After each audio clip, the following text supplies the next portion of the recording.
All right, welcome everyone again to 1-2-3 Chess. We've had a very interesting last few weeks with our learning and experiences of kind of how to continue to improve. Tom, you want to share a little bit about kind of what you've been focusing on lately? Yeah, so we talked about spamming games, which Luke and I are prone to do because it turns out when you like playing chess, you actually do like playing chess games. Uh, it's really easy to sit down and just jam, 10 games in. But what I've been doing lately is I have talked about it a lot with Luke that one of my weak points has been identifying mating patterns. Frequently, I find myself, especially because I like to play pretty dynamic games, I find myself in situations where I've got my pieces very activated, very dynamic, and I lose out on seeing opportunities to put my opponent in checkmate and end the game early. And as a result, things can end up, coming back or whatever. But if I could capitalize on more out of those opportunities, I know that I would see more wins. So I have actually gone on chess.com under their lessons and done a lot of practicing of 3+ move checkmates just to help recognize those patterns. And it's definitely helped me a lot in my own play for sure. Cool. And I think for me, I was talking to Tom about how I recently played I don't know if you guys are familiar with, there's right now they're in the qualifier matches for the US Chess Championship. And it's the first time in history that a partnership with a place like chess.com is in the mix and is offered to anyone, myself included, that has a US Chess Federation membership. So I joined this tournament kind of last minute on Sunday evening. And boy, was it a roller coaster. It was a 4-hour tournament and I got really just destroyed in some of the games, but it was a good learning experience. And I think I was telling Tom, one of my big takeaways from that is I need to spend more time. And specifically, I play a lot more like 3-minute games than I should. And I need to kind of switch it back to 15-10 at least, or correspondence, to just kind of make sure that, I'm not like, making careless moves, because for me, it's usually the opening that gets me into trouble. If you look at, the span of all of my games lately, you'll probably find that the vast majority of them, if I had an advantage in the beginning, I probably had an advantage later on, or else I usually would win or draw. If I had a disadvantage at the beginning, then it's really hard for me to catch up because openings are my struggle. So having said that, we're actually today going to look at our game 10, which is the first one of the Slav defense. And I played as white, Tom played as black. So we're excited to get into this with you guys here. So without further ado, let's go ahead and kick this off. All right, so once again, I play as white. So going through my analysis here, so we got the D pawn, which is usually how I start. So Tom mentioned before how he has started to get into the Karo Khan, which when white plays this pawn, black usually starts with this with the intention of attacking the center. But in this case, it's actually really flexible because, as Tom mentioned, this can be used against E4 or D5, D4 pawn games, which is just great. It's versatile. So I don't want to move this pawn because if I do, we'll get into like a traditional Karo Khan. I like to keep it into queen pawn territory. So the thematic response for me is what I would usually do. Because this is more of like a queen's gambit type structure here. And that's exactly what we see. So this is the Slav defense where you have this pawn out instead of this one.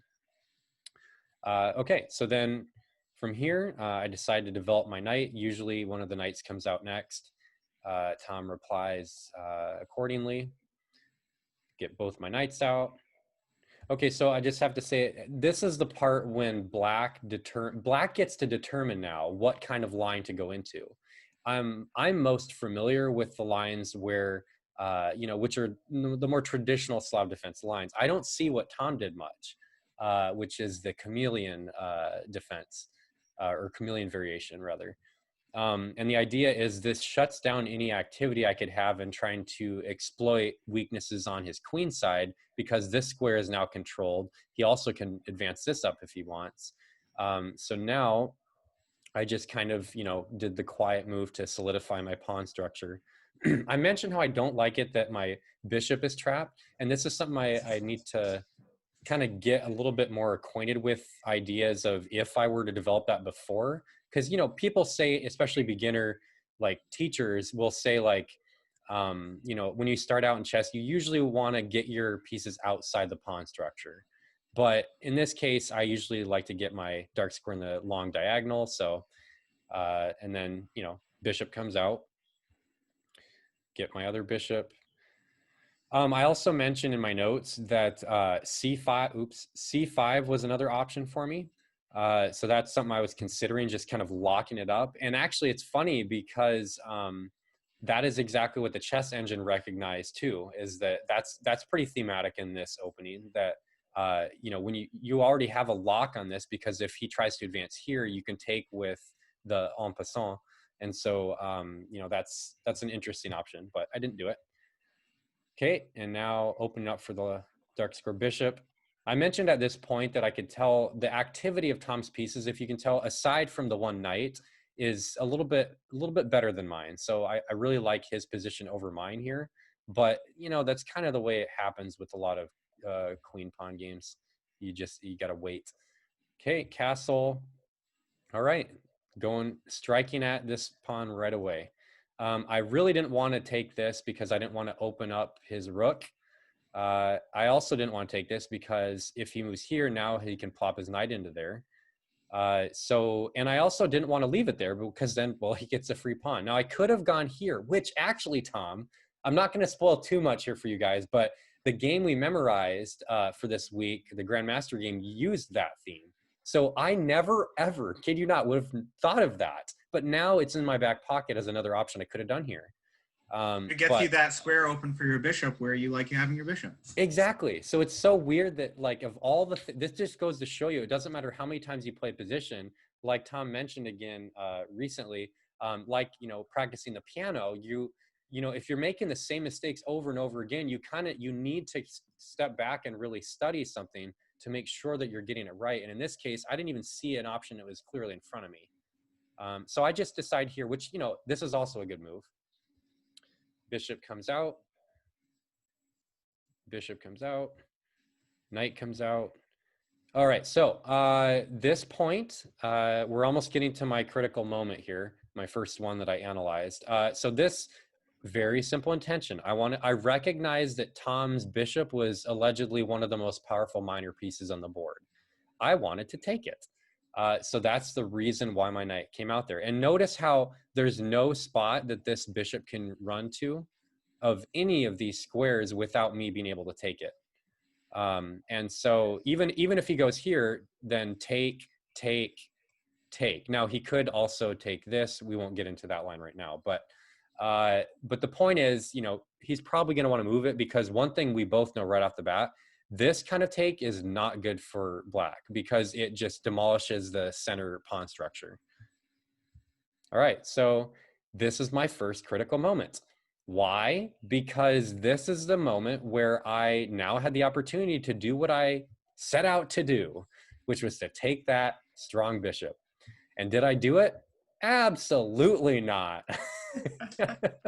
Instead, I decided that I was going to rethink that, because I was afraid that, you know, I was afraid if I take him, then he would take me here maybe, and then open up his rook toward my king. But if you really think about it, if that actually happens, it may not be as bad as I thought it was.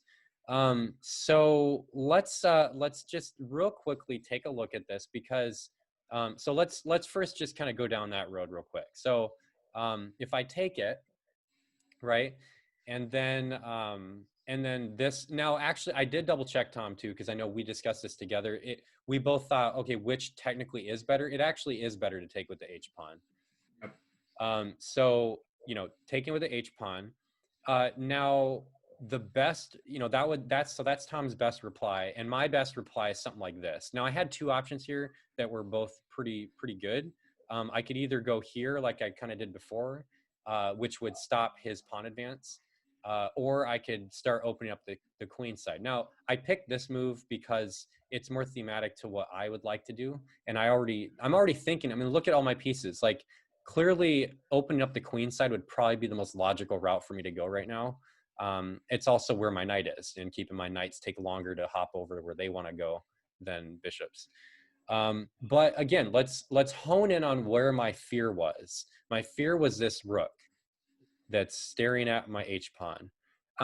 Okay, fair enough. Well, let's see what I could do. I mean, first of all, right now, my idea with the A pawn move is, regardless of what Tom does, let's just make a weird move, then I could go here, and the idea is then here, and then with the pawn, I'm basically blasting open the queen side.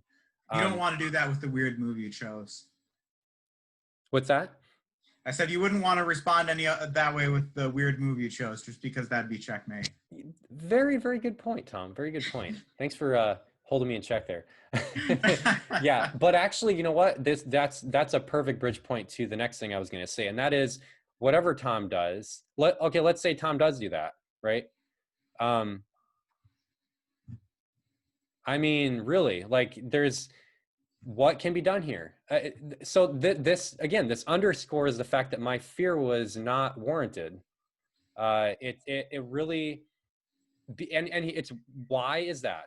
This also goes back further to underscore a beginner principle. That is, don't move those pawns in front of your king unless you absolutely have to, or unless the situation warrants it. So I hadn't moved any of my pawns yet, and because of that, I had this opportunity. So I think that looking at this right now, again, I didn't actually look over this specific move with the queen here, but I can tell you right now that it's not nearly as scary as I thought it was when I was looking at it. So I didn't really go through much on this, Tom, but again, the one thing I'll say, and this is one of my key takeaways, just again, I feel like I'm beating a dead horse here, but I have to for myself. Like, if you have a solid plan that you prepared to do, then you have to have a better reason to go back on that plan if you're going to, right? So if I had a plan to take his bishop, and after he goes here, my fear of this rook coming down would have to be a really solid fear that's actually, stronger than the reason to take it. I mean, he gets doubled pawns if I take it. I have the bishop pair. It kind of shuts down his strongest major or minor piece on the board. Anything you want to add to that before I move on to the next one, Tom? No, I don't think so. I mean, and to that point too, it's trading off your knight, which is right now on the very edge of the board. So exactly. And so, yeah, so the other thing with that is, let's say that after I moved here, notice how now Tom moved his bishop back, but then you start getting into things like this, and depending on what I do, there's tricks.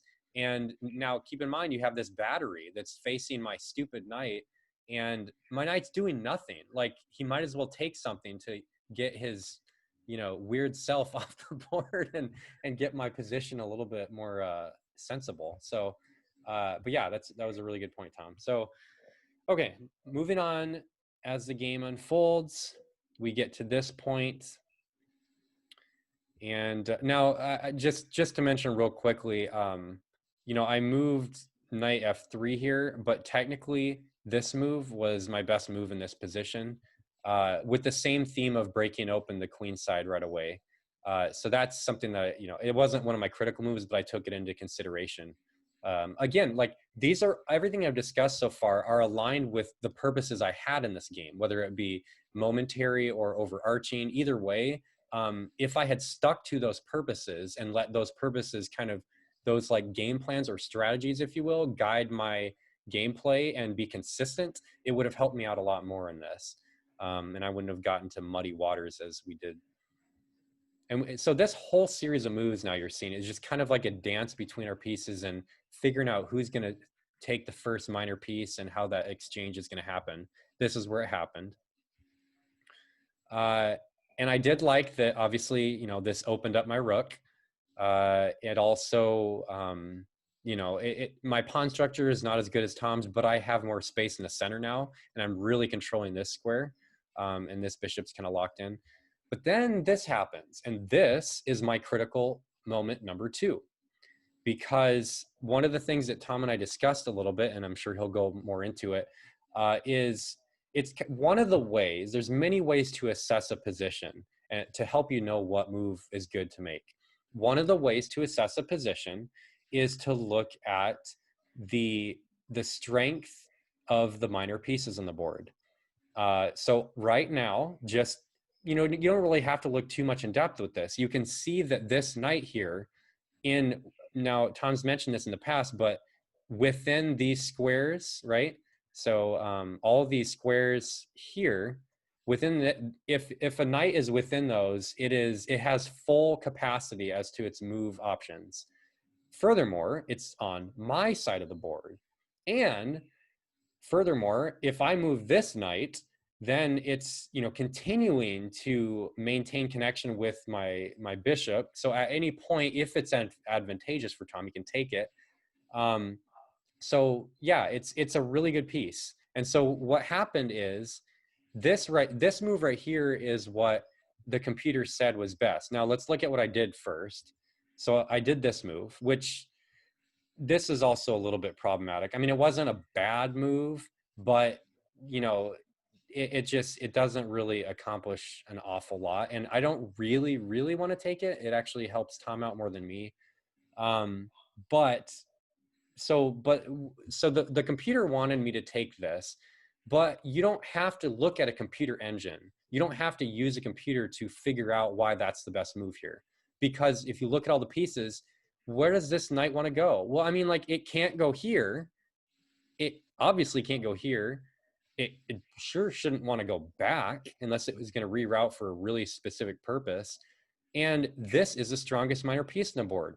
Okay, well, then why not just take it? Because now I've eliminated the strongest piece. And the reason for that is, as we'll see, the best move would be for Tom to take with his bishop. Now, right here, it's a little bit tricky. It might not be easy for some of you to see, depending on what level of player you are. But it's actually kind of cool here where white can force an exchange, or at least force the position to be slightly in their favor at the end of this. Meaning, right here, we know that now, obviously, this is the strongest piece on the board. And if at any point Tom can get his pieces kind of coordinated, that's going to be a really strong guy. Well, it may seem at first that doing this kind of move is dumb because, you know, then obviously the exchange can happen like this. But the problem is that the dark square bishop doesn't really have many good options. But let me show you one line in particular. So if the bishop moves here, the best move for black is honestly, like, okay, let's look at one dumb one. Just because sometimes it would seem like, oh, look, I'm attacking a rook now, and it's kind of like an in-between move. Well, that's a problem because of this. And isn't that clever? I mean, it's just one of those little things where, okay, now I'm attacking the queen and the bishop. Now, so then if black decides to take the bishop, well, then we got ourselves a bishop exchange, and now I'm looking really good on the king side. And so it's just looking like an all-out attack, and now black's queen is very misplaced. So that's something that just right off the bat demonstrates why you definitely don't want to do something like this. And sure, black could move the bishop back here, but you know, if we get to kind of like a natural, because if white takes this bishop, then taking with here is obviously, you know, with the pawn is going to ruin black's pawn structure. So that's where it kind of feels like necessary to either retreat it back to here or actually take this bishop. So that being said, if this happens, that's probably the most natural move, and it's also one of the best. Then we get to something like this. And in this position, sure, it's kind of sort of equal in the evaluation, but white is slightly better here, and it's pretty obvious as to why. Very soon, white intends to fix his pawn structure by an advance here to open up the dark square bishop, and also already has this line for the rook. And if this pawn ever comes up, white's happy to take here potentially. So I mean, everything about it is just, who's on the initiative here? Probably white. Who's on the attack? Probably white. So that's where, again, this all goes back to here, because in the game, I decide to go this route, this series of exchanges happen, and it's very unclear how I'm going to improve my position. And while I did end up doing something like this is actually slightly better for black. And it's pretty apparent as to why. This pawn is super weak. His bishops are far more active than mine. And I really don't have a good continuation to play for an advantage. Anything else you want to add with those, Tom? I don't think so. Except So for the launch spiel I'll go on in that knight move. yeah. So and I'm super interested to see what you'll say. Okay, so then let's so going back here again, this is what I chose instead of taking his knight. Okay, keep going here. Then I decide to, as I had mentioned before, my whole goal was to open up the queen side. I felt like that's the only side I had potential to do much with. So then this happens. I decide I'm going to double up. So does he. Okay, now my move here was to prevent him from getting into that sweet spot. And I wanted the exchange to be initiated by him. And then I just wanted to maintain that pressure on the A file. All right, so from here, I actually kind of liked where I ended up because I feel like I'm the one who controls the file with my queen. His queen isn't really doing much. And while this pawn is still a weakness, at any point I can bring my king in to help. And I do have to mention that a lot of moves in this game, and I mean a lot, the computer kept wanting me to move here, which is interesting because I'm like, but I'm weakening my king, my king's defense. But it's like, really, is that weakening, or is that actually helping to potentially trap the dark square bishop of the opponent eventually? I mean, that's a real threat, and it gains me space. And because my queen is controlling the A file, at any point in time, if Tom tries to do something clever and reroute his queen and keep it on the king side, well, then I got all kinds of havoc I can wreak on the queen side with checks. So I'm kind of, in a sense, controlling both sides of the board if I do that, but I never did that move. So I was just kind of an interesting passing thought that I figured I would mention. All right, so then we get to this point where Tom clearly, believes in my threat of the A8 square. So I decide I'm gonna try to, improve. All these moves you're gonna see in the next few are just subtle improvements. I'm like, okay, how can I improve my position a little more from here? Okay, let's guard this now. And then he comes here. How can I improve my position? Slight more here. And Tom might mention this, but there's a little trick I had here. The trick goes something like this. If he takes here, I take there.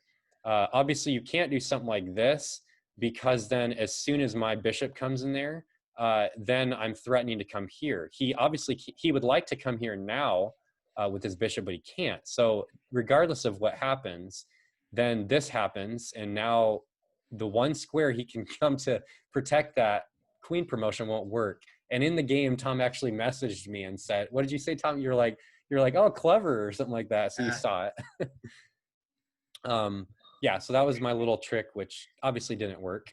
So then Tom moves his queen back here, and then I move my bishop here. Okay, last critical moment. I picked this one because in my original notes, which are on my blog, I actually said that I really liked this because I felt like I really had an advantage. I mean, obviously I'm the one on the attack, clearly. I'm also the one that has the most space, and I have the most control on my opponent's side of the board. So I had everything going for me in those general principles.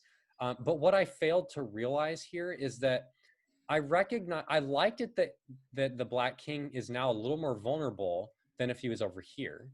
But I didn't realize how vulnerable. I didn't realize that I actually did not know this was a blunder. And that's unfortunate because, especially as kind of what we've mentioned in past sessions, this is kind of one of the focuses that we've been trying to do, is like trying to recognize when your opponent blunders right away, because you may only have one move to exploit it. So in this game, I actually played here, which again, what's my point? My point is that I'd like to get him in check here. So then I'd have another piece here and I'd get a pin if he decided to move his bishop there. Because he has to move one of the pieces there. And obviously it's not going to be the queen, because, you know, if we do something like this, because if he moves his queen there, or, I mean, you know, obviously we can get something like a pawn here. I won't go into that now, but so anyway, but I'm trying to illustrate the fact that this move of mine was not fast enough. There are ways that Tom could have prevented it, like moving this pawn up, or just simply moving it back, admitting, hey, you know, I made a blunder, but you know what? You can't really do anything about it right now. And so that if either of those two moves, this one or this one, happened here, Tom would have been completely fine. So that, again, that's the reason why what I did was just not good enough. Like because I didn't recognize it as a blunder, I only saw general advantages for me. Then I failed to see what I should have done, which was this. So unlike when I moved my queen here with the intention of going here and check, I should have moved my queen up here right away for a check. That seemed counterintuitive right away for me, because I didn't see, Tom and I were talking about how many moves you see ahead, and I didn't see two moves ahead. I only saw one move ahead. So I'm like, okay, well then Tom's just going to move the bishop there. So what? And that doesn't really do anything for me, because then this is what I saw. I saw, okay, there, take.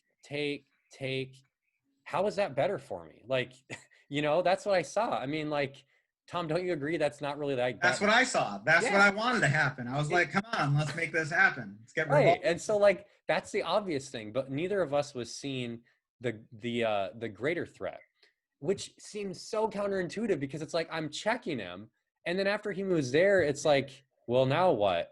But right here, because now let's go. Now I got to go back one more time, because what I did in the game is this move, because I saw that if I could move my queen here, I'd get connected with this pawn. And then after the exchange happens over here, then, you know, because of the pin I'll create, then I can take that pawn. So it's all revolved around this pawn. So again, the only difference is here, if I went for this right away, it would not have given Tom the time to move here or here to undo that damage. And so therefore, we get to this. And then I just simply move back. I'm connected once again. This is the exact same position as it was before, except for now, it was a solid, like, completely, like, it gave my opponent no option to get out of it. So then we get to the point where, you know, regardless of what's played next, it doesn't really matter. This is going to happen. And then, you know, it doesn't really, I mean, the best move here is actually, I mean, it doesn't really matter after this point, because once this happens, it's a clear advantage for white. So again, it was a lot of mumbo jumbo I was describing there, but you see where I'm going with this. It was a simple, like, how can you exploit a weakness right away? Because a lot of times you only have one move. And if Tom played, you know, accurately, which again, fair enough, neither of us saw what he could have done, still, it would have gotten out of it. And then everything is neutralized. About my entire attack, everything's exchanged. Nothing's going on for me. So, and then the last thing I'll mention real quickly is that after we get to, okay, so this point right here, Tom offers the exchange. Interestingly enough, what the computer wanted me to do is here, so that I'm offering the exchange, but I'm offering the exchange with allowing myself to get a passed pawn on the 6th rank. And I went here instead because, you know, the idea, you want to keep the queens on the board if you're the one in the attack and all that. But the thing you need to watch for, and this is one of my key takeaways too, the last thing I'll say here is this. If I had done this, what you want to look for to determine if that's wise is, okay, now I get a passed pawn, but the question here is there any way for him to undermine that pawn? Is there any way? And the only resource here is, well, this pawn. Because this pawn can kind of come up And after, you know, his king gets out of the way, and then, you know, whatever I do next, then this pawn can kind of come up. So the idea is you're trying to undermine it.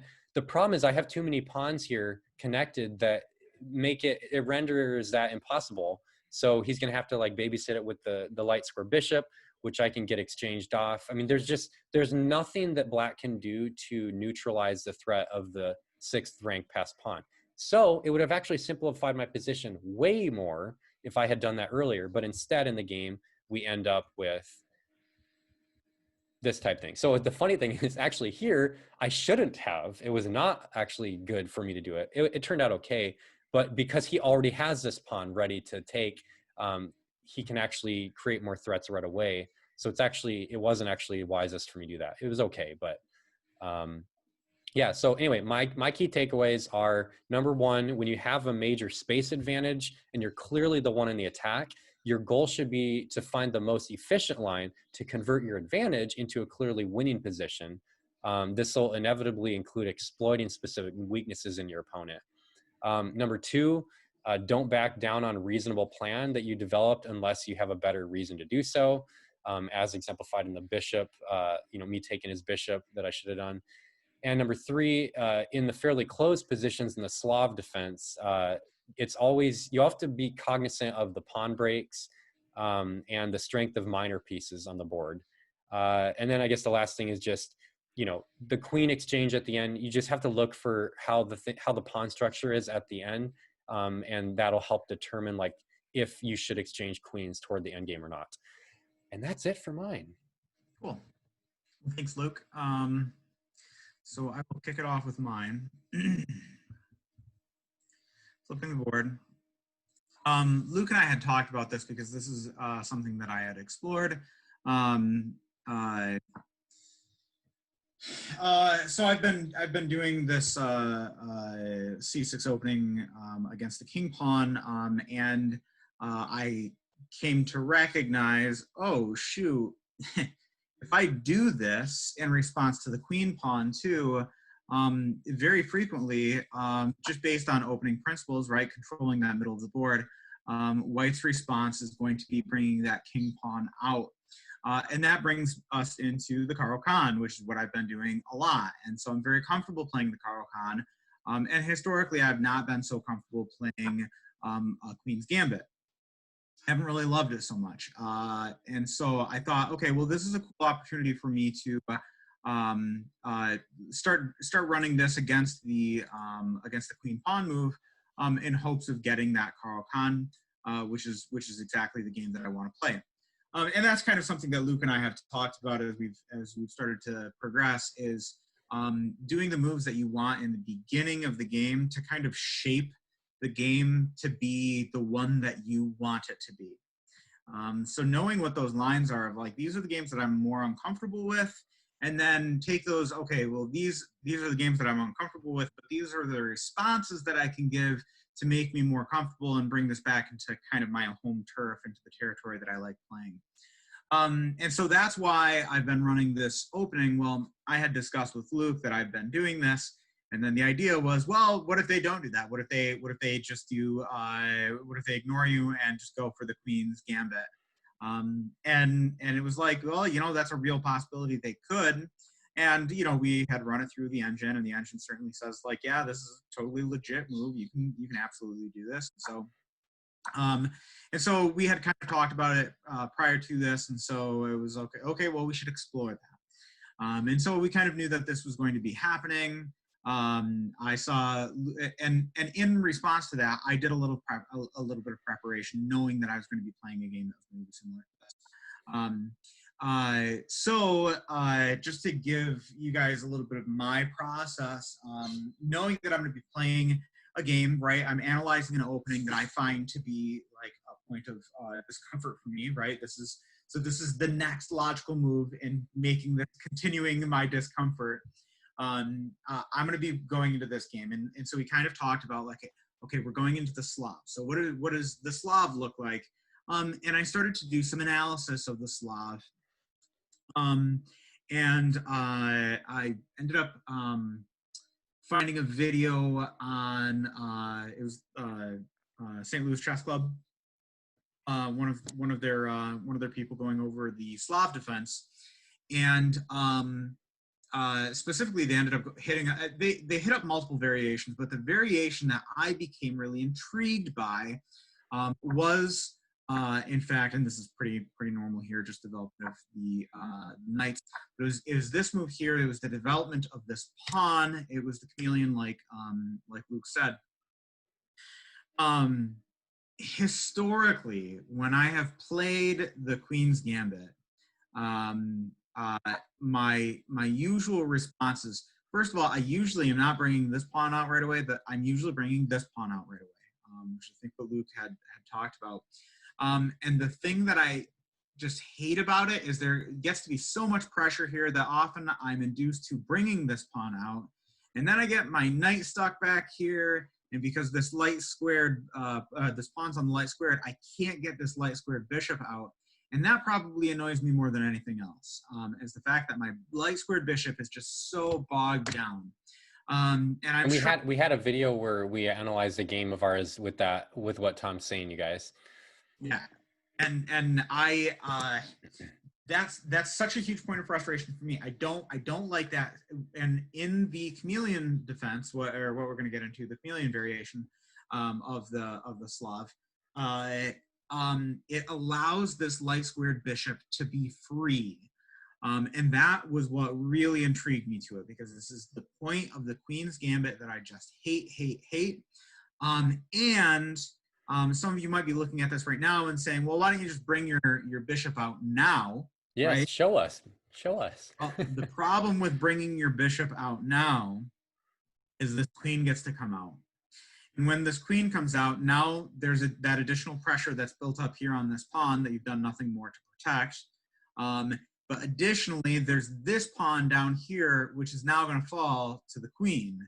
And the next logical move from here, from Black's perspective, is this terrible looking. So that's obviously be successful. So you have, I mean, yeah, your opponent might make a mistake, and they might not bring that queen out, and they might let you get away with bringing that bishop out. But let's make some more solid moves and not do that. The idea behind bringing by bringing this pawn out first is then we get, you know, the move that we saw. If I do this now and he brings this queen out, and this is one of the lines of the chameleon, this sometimes happens very frequently, probably within the chameleon variation of Slav defense. Instead of having to bring this back to defend it, you've got a couple of options, right? So you could bring this pawn forward in this position without having that that pawn have advanced.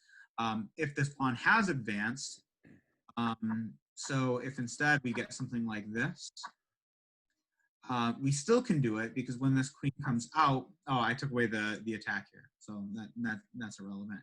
But still, the attack on this pawn, dealing with the attack on the pawn, we can actually deal with it just by bringing the rook up, which looks kind of weird. But the theory behind it is, and this is me just stealing entirely from St. Louis Chess Club. So, but I have to say real quickly, I really love it how you're like such an opening geek with this stuff, because like that's something so cool. And you guys have probably noticed this with our videos, is Tom really likes to dig into openings and stuff and get to practice them, like when we play. And it's just a really enriching experience for that. And I think it's a lesson to all of us that it really helps your game out a lot. I need a head start against Luke. So the theory behind this is that this queen is for as long as this queen is stuck here, you've got a rook stuck here. But really, you're taking a rook out of the game in exchange for your opponent's queen, and so the theory is like that seems like a fair trade for you. It seems like a good trade for Black. So anyway, those were all the things that really got me interested in this variation. So just going along those lines, right? I get to bring that out. So now my bishop is out. And then bishop e2, preparing to castle, right? And then I'm moving up there to activate, as Luke said, my dark squared bishop, which is also going to, you know, free up my castle kingside. Then Luke did this, and this was the first move that I saw in the analysis that I watched that was different from the potential moves that were described. Oh yeah, I forgot to say that. Yeah, it's the first Yeah. deviation from Grandmaster games. And this is the first deviation from Grandmaster games, yes? I think so. I think so. And the reason for that is those moves that I had talked about are just very powerful, right? So bringing the queen out, right, or advancing this pawn, both are good. I think this is the most common here at this point, is advancing this this pawn, because it really does lock this pawn into place. It also shuts down this dark squared bishop from developing too much over here, right? And so once this happens, I know that I have an opportunity here, right? And we talked about capitalizing on opportunities as fast as you can. And this is kind of the advantage that you give yourself when you're studying openings, right? And when you're recognizing like these are where the lines are likely to go, is when you see this move and you're like, you know, I wasn't really expecting that move. That's not one that I've seen in any of my analyses. Then you get to say, okay, well, if my opponent is doing that, and that's not a move that's in any one of these analyses, there's probably a reason for it, right? There's somebody who's smarter than me. All these grandmasters that have been playing these games, they're probably not doing that for a reason. And I knew this pawn wants to advance. One of the reasons why that pawn wants to advance is to prevent this pawn from advancing. So I said, okay, that pawn could very well advance on its very next turn, right? So I don't have a lot of opportunities to capitalize on this. I'm going to capitalize on it right away. I don't have to deal with this weak rook for this entire game if I just advance this pawn. So I'm going to do it right now because I can. And so that's what I did. I advanced the pawn. Now the pawn advance goes, and it certainly still does lock down my dark squared bishop. But you know, now I've got a little bit more space on that side. And I'm happy bringing my dark squared bishop out there just to get him out, you know, get him activated. And you know, once that knight moves, my bishop can really get into the game. These are all light square here, which is the reason why my light square bishop usually gets into trouble, but obviously it is not. So just get a little bit more development here. We're both getting our pieces out of our back rows. And then this happened, and I saw the same thing that Luke did, and I was like, shoot, this bishop is gonna fall. And I thought for sure this bishop it's a goner. This bishop is a goner. But I will say, having played a lot of this game, a lot of the chameleon variation, or even the it's the opening that I play. The Slav? Or no, the Karl Khan? The Karl Khan, even just the Karl Khan in general. Very frequently, your light squared bishop ends up getting traded off. That's kind of a common theme in the Karl Khan. And so, you know, that's not out of the question, making that trade. And so the question becomes, okay, where's the trade most beneficial to me? And, you know, if I make the trade here, if I allow the trade to happen right here, well, then I have to lose this pawn. That pawn's in front of my king. It breaks up this pawn structure a little bit. I don't want to be doing that. I don't want to be taking a pawn from my middle. So I said, okay, if I'm going to lose a pawn, I'm going to lose one of these two pawns. And it's funny, Luke went through that analysis, and he was really afraid of me taking with this pawn. Honest to God, I was in the game. My thought was, if he captures, I'm going to capture with my F pawn. And my logic behind that, whether or not that was the correct move, was once I castle, which would almost immediately follow. Get your rook in the game. Then I get my rook in the game. Yeah. That was the logic that was there, whether that was right or wrong. But I did expect that bishop to fall either way, which I didn't really like. And actually shortly after this game, I talked to Luke about, you know, maybe instead of like one of these two moves here where I'm developing these two pieces, maybe what I should think about doing is bring this pawn forward. So that way, if he does decide to go for that bishop, it gives me this this cool retreat square. And I don't know if we're ever going to go over this game or not. Maybe we should show it after we do this one. Luke and I did play a 15-minute game following our just back and forth review. And I did try this move out, and when I tried this move out, the engine loved it. The engine said it was the best move. So and we both got such high scores in it. Like we did, it demonstrates we learned a lot from this one. Absolutely.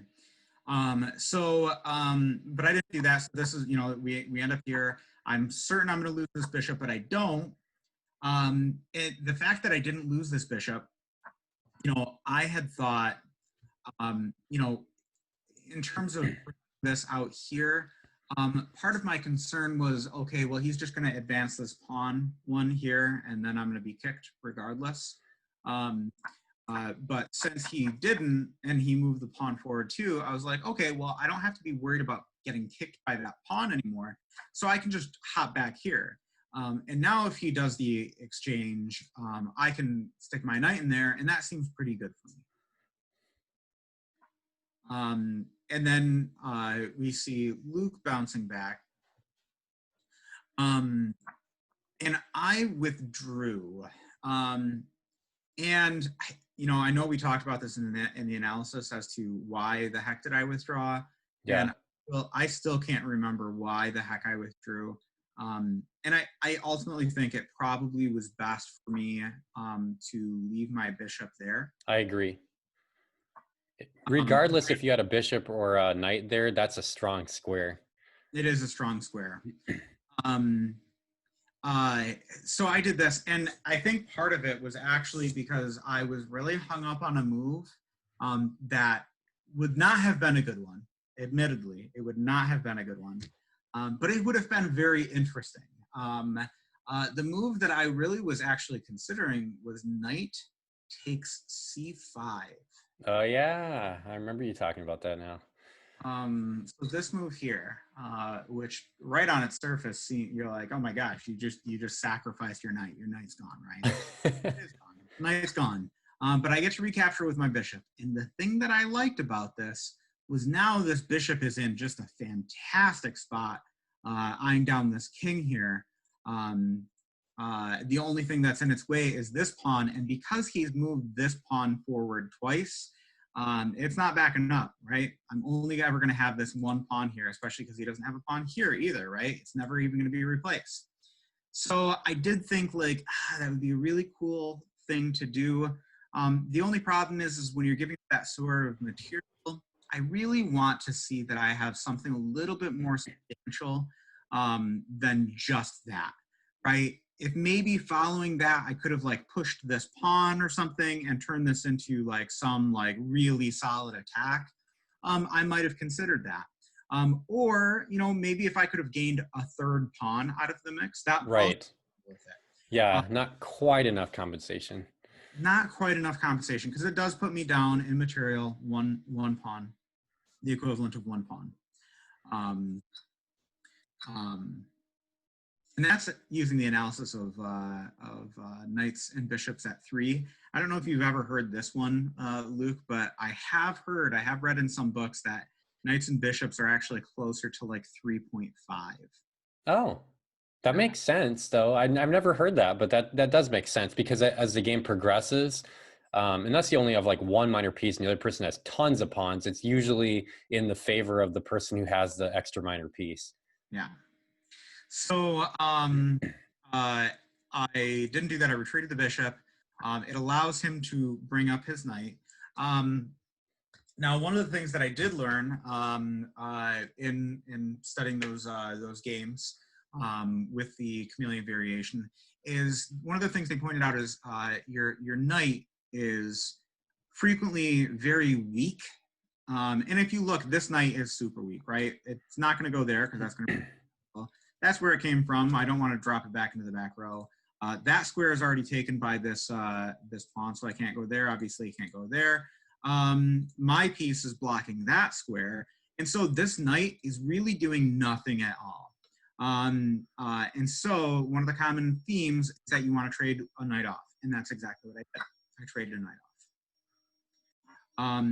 And so, you know, that pawn obviously kicks me, but it kicks me to the center of the board, and I'm already defending with this bishop back here. So that doesn't seem too bad.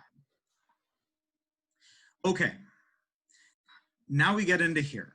And it's really interesting. First of all, I want to say that this was identified by the engine as the best move in the game. So recognize that, and recognize that, you know, Luke had some play that he had talked about if I had not taken that. And I did say to Luke, if I didn't take that, you know, my intention would have been to bring this bishop out, which I think is still what you were going over in your analysis, right? Mm-hmm. Yeah. And immediately following the game, you know, that was something that we looked at, and that's something that we discussed last week. So was bringing that out here. I like the idea of my bishop being there. It's attacking that weak pawn. You know, his bishop here is doing nothing right now. I took, again, engine said it was the best thing in the game. Well, let's progress as to what happened. So I do get my bishop there, which is where I wanted to go, right? Same idea, defending that pawn. I finally get to my castle, and then this starts to happen, right? And I can see developing like, okay, there's going to be a fight over this A file. We've got to do something about this A file here. And so this is me preparing to bring a rook forward, rook behind, just prepping this entire thing, right? And he's doing the same thing, right? Getting those in. I was actually worried that he was going to take my rook first. I was worried that he was going to take my rook first, and it was for the same sort of reason that ended up happening. Was I was afraid of getting kicked out of the file. And I think what we talked about is that oh no. I was worried that you were going to drop your queen into the mix. Yeah. So that at the end of it, then I would control the A file. Yeah, because then the idea is you can do that. I take back, you take back, I take back, I can't take back because you take back. And so that's what I was worried about. And so I was like, okay, well, he gave me an opportunity. I've got to start this exchange. He still gets it. But I did see this and I thought, okay, well, this is okay. And actually, if you look at the analysis, I think it's on this move, it's dead even. The engine says it's in no one's favor. If it was anyone's favor, it might have been Black's favor. Oh, I missed something here, Tom. Sorry, I'm just now seeing it. Do you see what I have? If I play like I don't know what you do here. I guess it doesn't matter too much because you're the one with the move now. But do you see how if I open up my bishop now, I can actually attack your bishop and my queen can hit D8 checkmate. Yeah. I didn't even see that until this moment. That's brutal. I mean, you know, and the back row mate is certainly something that I was afraid of. I don't know that I was really looking at this like a pawn advance here, but I was definitely worried about this D8 square falling to a back row mate. Which is why I brought my bishop in. And so now I'm thinking like, I've got to kick this queen out of here. And I really did get hyper-focused on this. And this is going to be one of my takeaways that I'm going to get to, is I really got hyper-focused on this idea of like, I can't have this queen back behind my pawn structure. And, you know, post first analysis, I started to think about it more during the secondary analysis. And it's like, well, why? Why can't I have a queen back there, right? If the queen gets back there and does absolutely nothing, then who cares? There's a queen back there. But I was really hung up on this idea of I can't let this queen be back here. This is my side. This is my territory, and I got to get this queen out of here.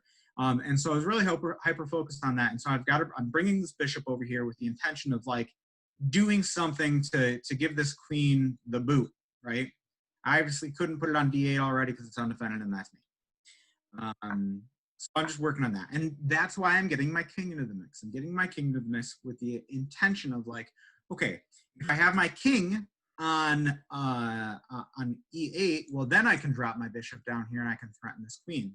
So that seems okay. So that's again, what I'm hyper focused on. I got to get rid of this queen. I got to get this queen out of here. This happens.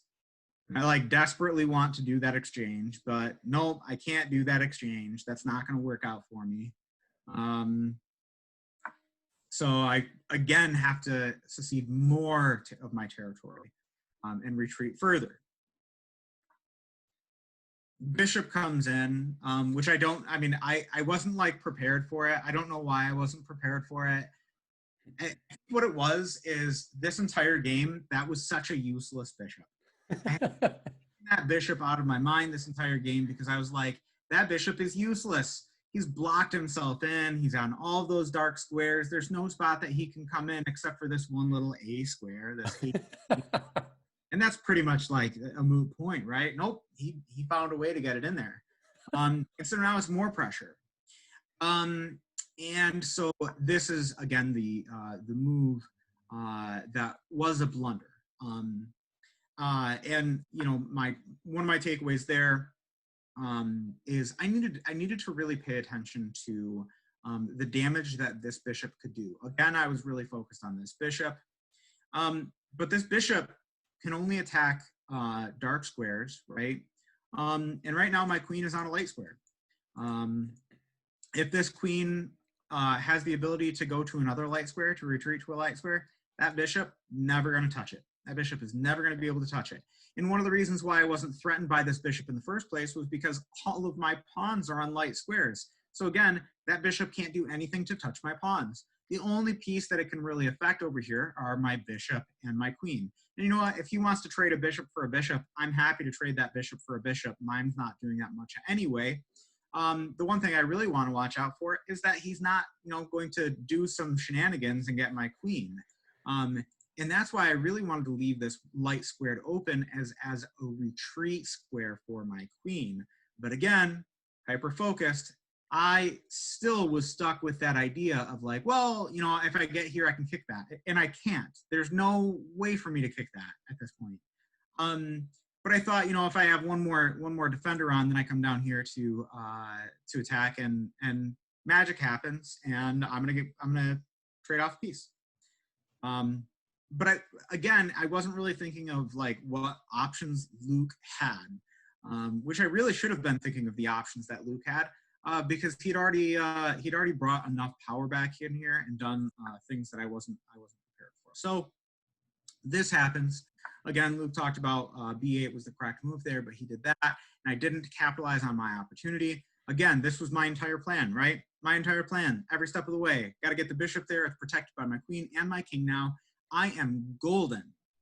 And I even have a built-in retreat square for my king here over to E7. I'm feeling good about myself, and then this happens, and it's like, how did I not see this? How did I not see this? It's kind of tricky though, and it took me a while to come up with it just because you're trying to connect with that C6 pawn. Yeah. And so here's where I realized I was definitely in trouble. I'd done so much to try to protect this pawn. It is going to fall now. So I do this, I do this. Maybe he's going to exchange. No, he's not. He's going to take a pawn. Maybe he's going to exchange now. And we get into this. And honestly, at this point in time, once this pawn goes, honestly, it's once this king moves here, we go from having an even game for the engine to heavily weighted in favor of white. So this move right here was my downfall, and it was absolutely capitalized on. Not maybe as fast as it should have been, but it was effective once this came here and I did not retreat my piece. So the idea develops, and we get into all this, and I won't go over entirely like all the nuance that happens in the end there, because it is very heavily weighted toward Luke. What I do want to get into is the analysis that we actually did, and this is kind of what started with last week. So, you know, one of the first things that I do see post game is that the engine identifies this as a blunder. And, you know, and it was, like I said, engine said relatively even up till here.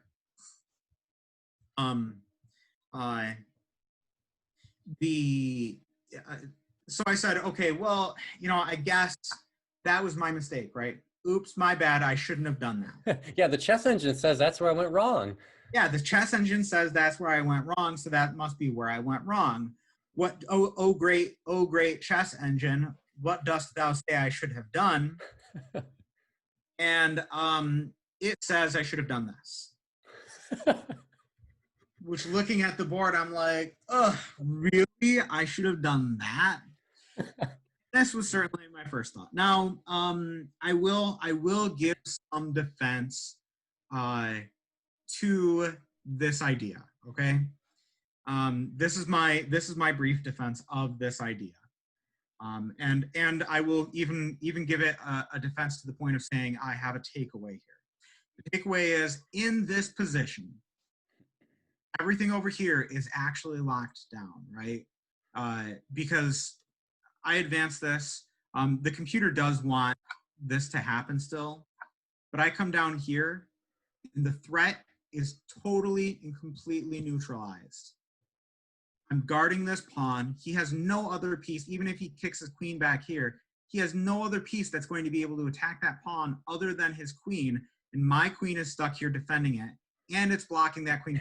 And I can take his queen. I can just trade queens off if I want. This bishop, again, like we talked about, is dark squared, and so it's completely useless on this side against all these pawns. So from that perspective, okay, I have locked down the board. I can secure the board on this side, which means the only logical continuation is going to be an attack on the king side. Okay, so what the engine is proposing is not entirely absurd. Ignore this side. Go to the king side. Now, what I did like, because I don't think that Luke wanted to trade off queens. Nope. Luke did not want to trade off queens. Had I said, okay, I'm going to initiate an attack on the king side, first of all, I probably wouldn't have even done that. I probably would have started here. But let's say I did what the computer said and I started there. This is the response. The idea is, like, you're preparing to be able to bring this pawn forward, right, and have something there. So you don't even that doesn't even come into play either. This pawn does come out, right? So I said just a little bit of an order operations thing, because you're going to need to do this. Now, you do give Luke the opportunity to fix his pawn structure, but you get to activate your bishop. And from here, if you can look at here, if you can look at this position, it's not too bad for black. And the engine still has it at about equal. Yeah, I almost prefer black here, because now the file is opened up with the kings on it, and your queen can snap right in there. That's fair. Queen can snap in there. I have well, I was going to say I have both. You have both bishops too. So I mean, I do think that it is relatively even in this position. Your king is a little bit more activated than my king, right? But I mean, even if you look at what the pawns look like, let's just look at the pawns, right? So you've got a pawn here, pawn, pawn, pawn, pawn, pawn, pawn, pawn. Oops, missed that one. Pawn, pawn, and ooh, right, my right click is struggling right now. So every one of the pawns has a counterpart already matched up to it, right? We both have our queens and we both have our bishop pair. So if you're thinking about it from that perspective, the game is pretty relatively equal. Now, this pawn being behind my bishop, I don't love that. But that being said, this pawn is pretty far back right now. Though that might be an advantage from him being able to, you know, move it more, have the extra move in case we get into a position swung. This gives me Zugzwang. Oh yeah, Zugzwang. So bringing this bishop back here and kind of advancing these pawns, that's going to be the natural development. Anyway, we'd get into a pretty typical end game there, and maybe we could pull a draw out of it, or, you know, if we get bad play on somebody's part. Luke's going to win in the end game, but at least I gave him a bigger fight, right? So we went over that, and this was kind of our first thing. And again, I went to Chess Engine. The great Chess Engine said this is where I went wrong, so this must be where I went wrong. But you know, we had some conversations with Luke. I had a conversation with Luke last week about like, well, the problem is like all of this stuff is happening down in the A file, and this is really like it's not good. Like I don't like this. You know, even if the computer is like, well, theoretically this is equal and you're coming out fine because you can put up a defense. The computer's not worried about it. It's something that I feel like I need to be worried about.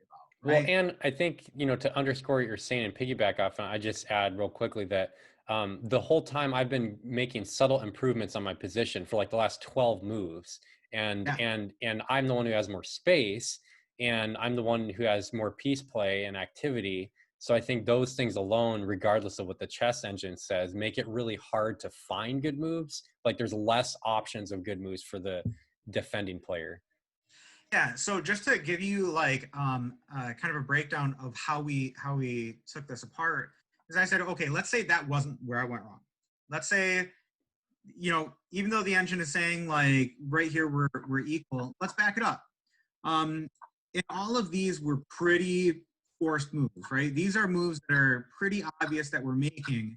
You know, even use exchange. I said that because that was brought up by Luke. It was, well, maybe it was the exchange, and I said no, because you're going to win that file either way. Right. And so I needed to do that. So I said it's got to be further back than that. You know, this was all just building up that attack on that file, so it wasn't there because we needed to do that. He had initiated that exchange there, and so then it came back to this. So again, these were all pretty typical responses. But once we got to here is where I said, okay, this is an interesting spot. This isn't just us going through a series of exchanges, right? It isn't going through the next logical development of, you know, what do I have to respond to next? And again, I said I was going to come back to this. The engine identifies this as being the best response. I will give that to the engine. The engine is a better player than me. But the engine is not a human. And Luke did give a good analysis of the strength, the relative strength that he has in this position, right? I had said, you know, I could move this out here, right? And Luke had said, okay, well, I'm going to initiate this exchange.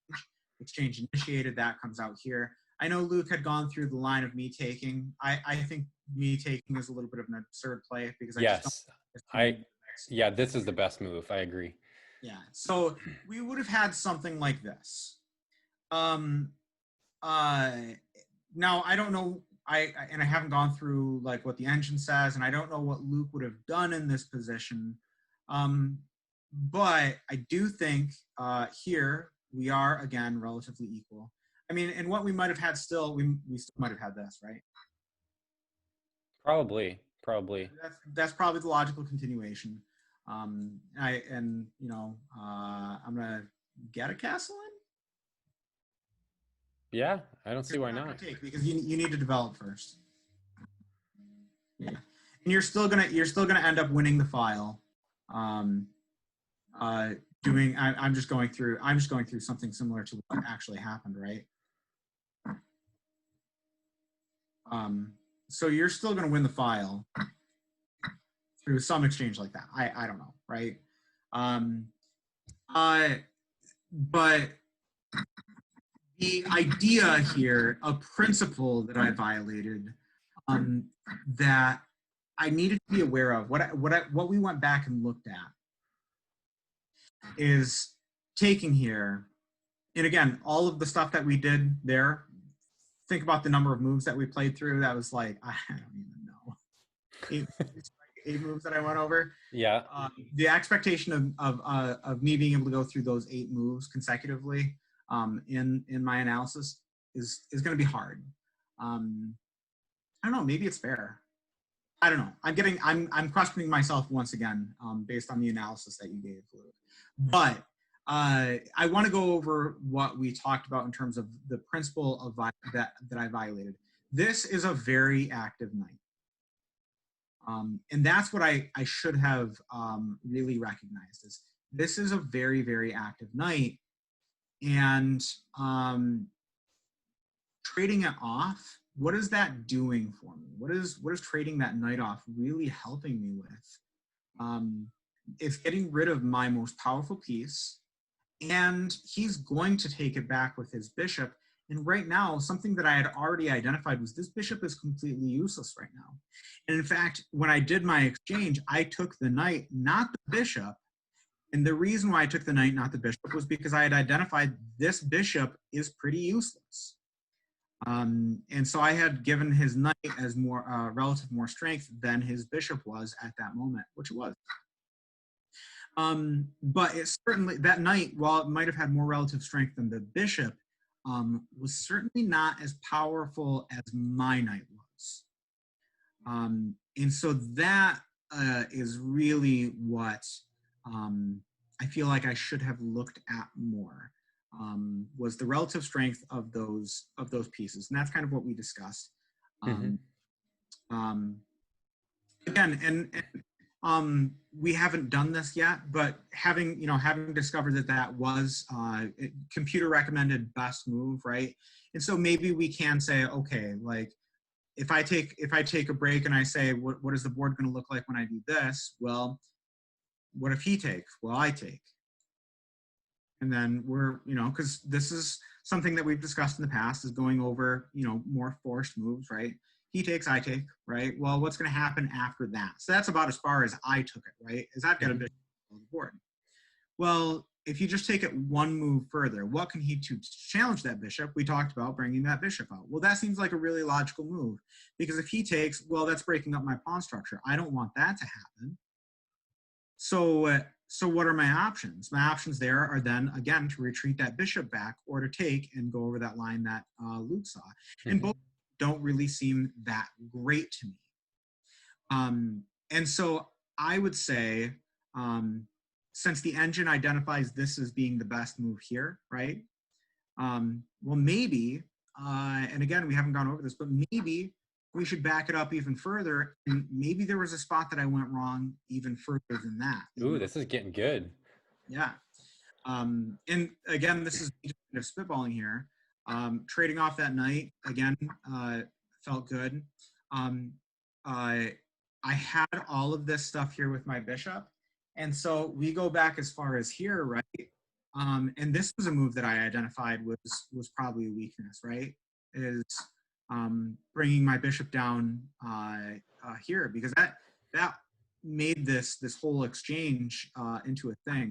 Oh, and it wasn't that move. It was this move here, right? Instead of bringing it up.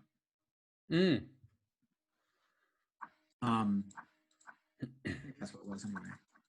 Let's see here.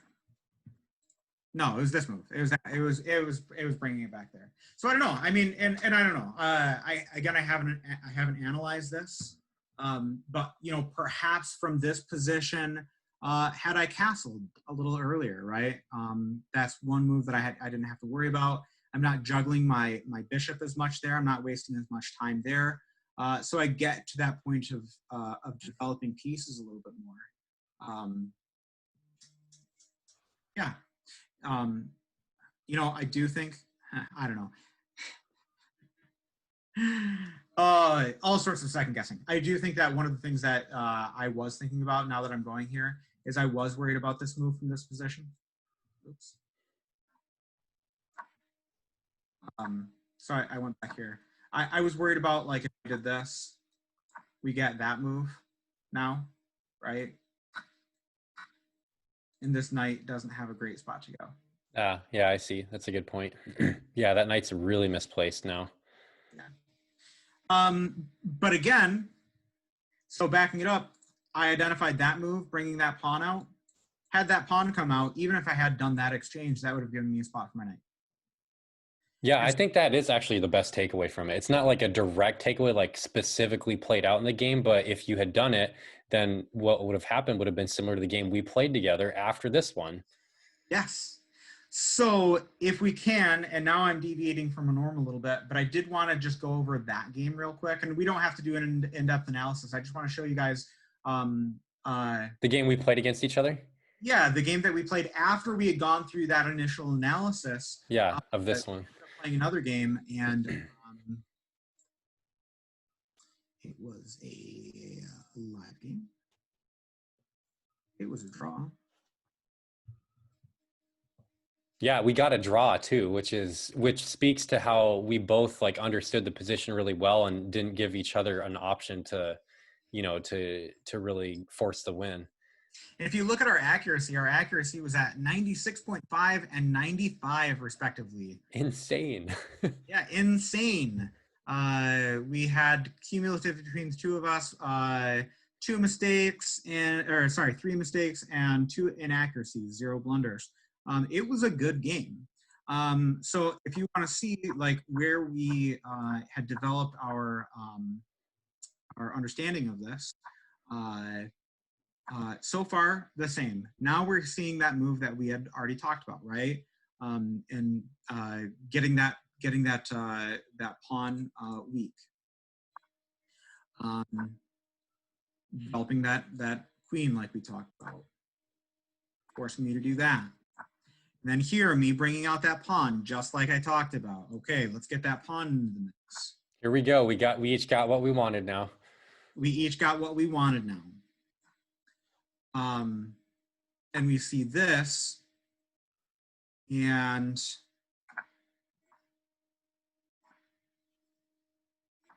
again, same sort of thing with the exchange. This here, super neat, and I just wanted to go over it real quick because it was funny. If you'd remember, I had talked about taking this pawn, exchanging off that pawn. This isn't so much for that line with the king, but something really cool happens here with this pawn trade. Pawn trade here happens. This queen is threatened, right? Can't go here, can't go here, and can't go here. So the queen could retreat to here.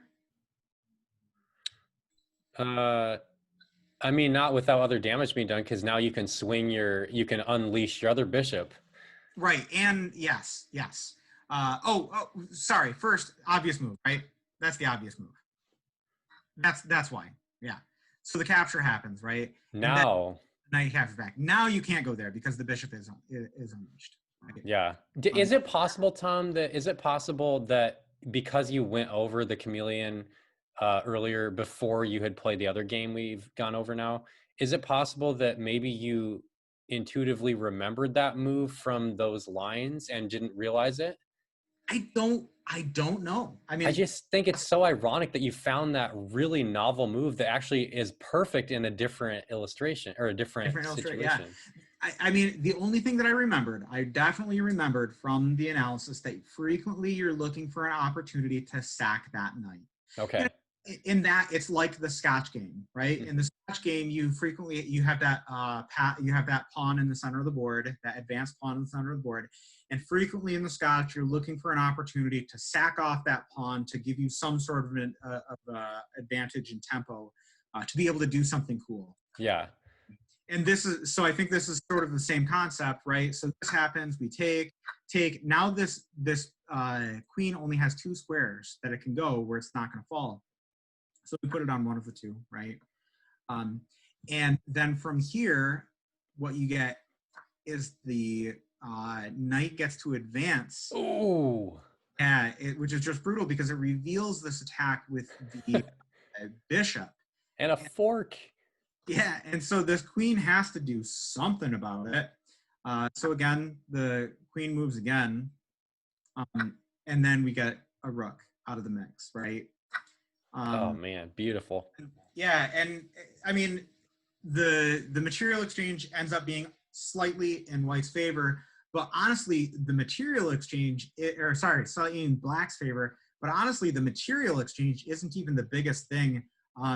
the pawn structure has been like really decimated, and all of black's pawn structure is completely intact. Yeah, it's perfect. It, like a grandmaster look at this and be like, white has no weaknesses. Yes. Black. Yeah. So, I mean, sorry, black has no weaknesses. Yeah. But that was that's what we saw. That was the only real line that I wanted to go over. What we ended up seeing was this sort of a thing, which we started having that takeaway of the relative strengths of pieces, right?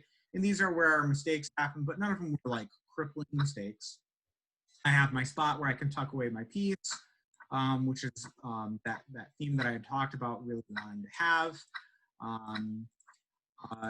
And that was about it with our mistakes too. And that was about it. I mean, from here on out, we have a really solid game. We're going back and forth, just kind of fighting for who's going to control a little bit of territory. We see exchanges start to happen. I had to be really careful exchanges here. start to happen, they just fall, right? And we get here, which is very much end game. And you'll notice every single one of these is best moves. Yes. Yes, it's like we did something right. And the interesting thing is we both have a passed pawn at this point in time, which is what's really preventing us from doing anything, because we both have to worry about protecting that pawn. And we get into a loop where we get here, and both of us are just dancing our kings. And so we ended up having a stalemate. But anyway, I just wanted to go over that real quick so you can see like the next level of progression that we get, where we adopt those principles. And I didn't even focus too much on how we were looking at the relative strengths of pieces, but that, I mean, if you slowed the game down and you were really looking at it, you could see where we were really considering, or at least I was really considering, the relative strength of my forward pieces a little bit more, and not so easily sacking them. And I think this, Tom, I think this underscores what you had said in a previous video, how the book you had read about, like, a lot of chess, the opening is about the battle between the knights and bishops.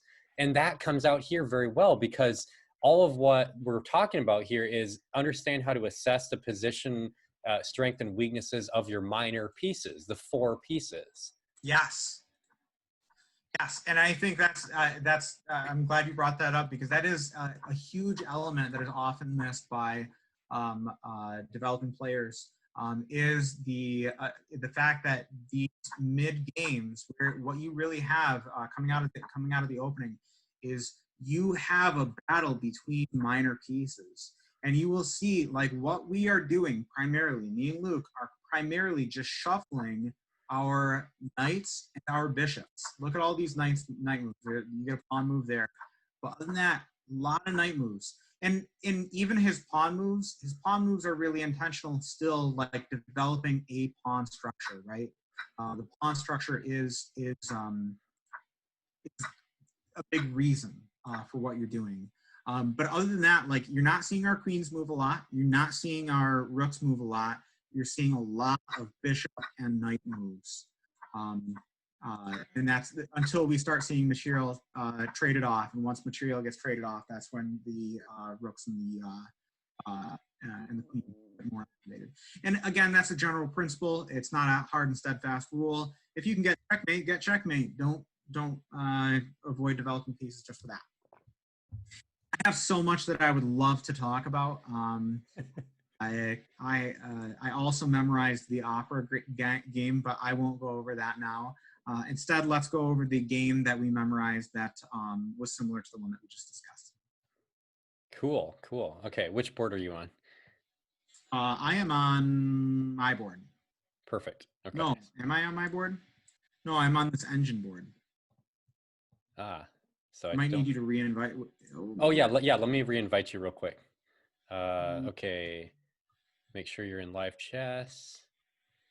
And then let's see if I can find you now. Wow, I have 1 million friends. This is what happens behind the curtain, everyone. Yeah.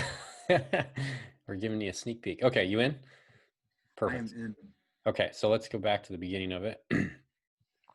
All right, so here we go. The Grandmaster game we memorized for this week, closest to our opening. Notice the queen pawn comes out first.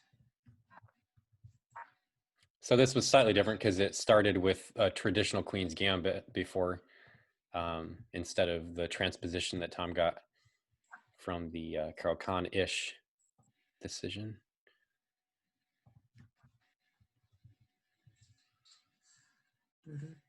And the move order there was interesting because it was the pawn before the knight, and even still, the knight isn't developed. Yep, and black goes right out of the gate and advances this pawn very quickly. And this is the thing I took. This was a huge takeaway for me. I didn't realize that that pawn can be advanced to protect it instead of the options I mentioned in our game where I thought of this. So it's another idea. Now the knight comes out. I liked how white put the knight out then because you already moved the bishop. Normally you'd pin it, but like now it's like, why would you move the bishop again, kind of thing. Okay, and now I'm gonna go for castle. Castled, and then we're gonna bring up knight. And now white's gonna start the pawn movement there. And the attack here is definitely different. This is where it starts to break down into something substantially different. Yeah, this is not a traditional Slav game. Getting that into the mix. Got to get that knight in a better spot now.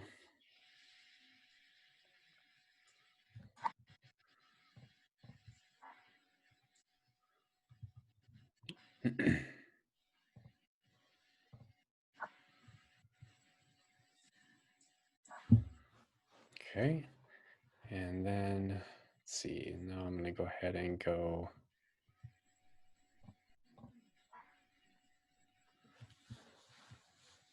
And from here, get this move, which Luke and I both agree is a little strange. Yeah, because just like in our game, white should just go ahead and take here and should be totally fine.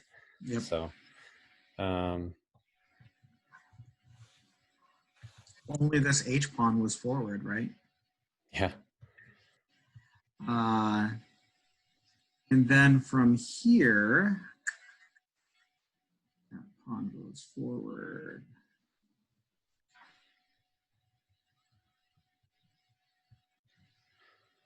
Okay. Let's see. I think the one thing we missed that this bishop was supposed to be here and not here earlier, but that's, you know, now it's back to, I think. Oh, so. yeah. But that's okay, because right now we're aligned with how the game is. Okay. I mentioned how I love this move because it opens up for the queen to move out. And white just is really gaining space here. There's also this pin that white has against the rook. Now the bishop moves back out here, which, like we said, this is actually where the bishop was previously, which made the move even more redundant. Yeah. It was almost better in our game. It was. We're better than the Grandmasters at it. How about that? Okay, let's see here. So then I'm going to move the queen. Yep, so queen comes up, line up with that bishop there. Then why not give you the C file? Why not? I mean, you know. And then, you know what? I moved this rook over here. I don't think I like it there anymore. You know what I've noticed, Tom, is when you get into these higher echelons of chess player games with the Grandmasters, I noticed that actually it kind of is easier to see inaccuracies for us than in our games because they're usually so different, so vastly different from the moves they normally play because they have no purpose. Yeah. Okay, so now white actually does decide to do the good decision to exchange off that. And what's really funny too, and so it takes with the H pawn, which the engine does like that is the best move. But I would think like, okay, you just move your rook over there, take with the F pawn, that way you're. Yeah, it's a good point. It's a tough one to see for me too. That comes down there. Don't want to do the exchange. It must have to be with the vulnerability of the king on the light squares if the pawns were gone. Probably. That's got to be it. Okay, so then from here, then I love how white proceeds with this. Just subtle improvement. Cutting off those squares, the square for the knight. So we get this right here. And now threatening to kick the knight. Pick it prematurely. Okay, and then subtly improving the king. Now this square is covered, so Tom can't slide in here, or the person playing can't slide in there. Okay, and I did say at this point in time, it feels pretty cramped already for black. Mm-hmm. Yeah, very, very, very cramped. And this exchange is really interesting because it demonstrates a Zwischenzug in between intermezzo move. Because there didn't pick the bishop. So it just goes to show you, when you exchange, you know, is there a better way to exchange? Because they would have lost another piece if it wasn't for doing it the way they did. Okay, and from here, white now enters black's territory. Protect those both at the same time. Mm-hmm. So I've got to let one fall. Now white has created a passed pawn. Now swinging back in there to control the C file and offering an exchange, which I think we both agreed, I don't really think this is the greatest idea to do it for black. So you'll actually appreciate this. The engine really liked this instead. Oh yeah, yeah. Okay, you know what? I did look at it briefly and I didn't remember, but yeah, that rings a bell now. It's interesting. It makes sense because it also fixes the pawn structure. Yeah. And it's a passed pawn, obviously. This looks like you're hanging the knight, but if he takes the knight, then come down here and you get the bishop. Good point. All right, now we get the minor piece involved. Come here to make it so this passed pawn is going to be irrelevant.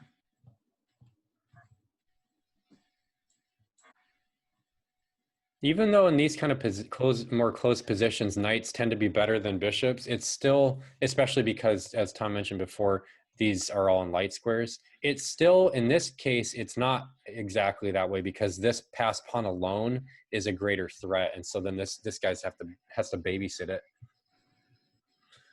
Okay, so from here, I'm just going to go ahead and... Yeah, and I think it's especially true. Once you come down here, the exchanges are starting to be forced. Mm-hmm. Now, it has been better for the knight, but once all these exchanges start to happen, all of a sudden the board gets a lot more open. And when the board gets open, that's when all of a sudden the bishop becomes a lot more powerful. Yeah, that's a really good point, Tom.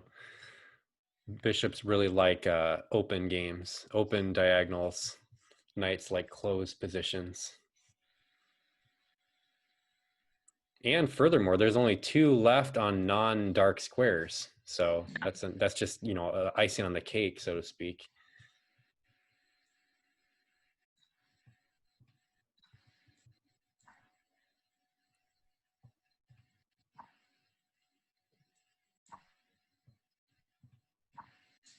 And that's where black resigns. So question, why did black resign here? You know, that's a great question. We didn't really discuss it. Any guesses? My thought for why black resigns is because there are 2 passed pawns here. This pawn is going to fall to the king, mm-hmm. if not to the bishop, and we're going to be moving the bishop here to threaten this pawn as well. Yeah, I mean, I think from here the H pawn's going to go to black. So we can agree with that pawn's going to fall to black. So this pawn's gone, this pawn's gone. We can imagine that right now. So then all we have left is these 2 pawns plus these over here. And then this knight is right now stuck. It can't move on this or this square. It can only go here. Yeah. And then this bishop, if the knight decides to do that, the bishop can get connected with the pawn on that side of the board, lock it up, and even create a battery. And then all of that, in conclusion, eventually this king, some combination of the king and or bishop will allow this pawn to promote or black to lose the knight. So I think that's my guess. That's my guess. And I think that's fair because likely what we're seeing is something like this, right? Hmm. Those exchanges have to happen. Yeah. So I think that right there, you can kind of see like black doesn't have any options. There you go. Now it's completely locked up. Now black's got to go backward, and he doesn't have enough time because black can't get disconnected from that light, from the white pawn with his king. So he's stuck there, or he'll lose his. Yeah, stuck doing that, right? And now, That's the only move that black has. yeah. I mean, and then like in addition to that, now black can snatch the other pawn, or that. Oh yeah, or snatch the other pawn, or come up here. That's probably even better, right? So it just goes to show you that I think this underscores the bishop versus knight in open position, plus having a passed pawn, the power of the passed pawn and the power of bishops over knights in open positions. Yeah, absolutely. But yeah, anyway, well, I mean, this has been wonderful. Like I feel like we covered so much territory tonight. I think it was really informative. We kind of showed you how we've a little bit improved, and just even before tonight to show you how that worked. And yeah, I hope you've benefited from this. Please consider using the Slav against the queen pawn openings. And like Tom, I love how Tom is using it as a transpositional option to be consistent in this sort of formation of the pawn structure that is lends to Caro-Kann. So yeah, I think anything else you want to add? I don't think so. I think that's a good place to go. All right, thanks guys. We'll see you next time. Until then, continue to improve your game, and feel free to shoot us a message if you want us to analyze a game you've done, or if you have any other feedback for us. We'd love to hear it. Talk to you later. Bye. Bye.